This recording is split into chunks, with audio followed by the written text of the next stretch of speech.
Guys, my stomach feels... Whoa. Thank you.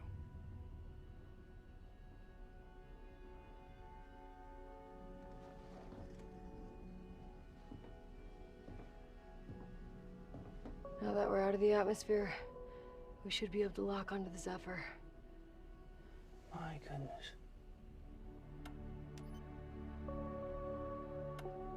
It's really something, huh? All right. Better strap in there, buddy. This next part's gonna be tricky. Seriously, if this doesn't time out just right, we will freeze to death in the dark void of space, so buckle up, Danny boy.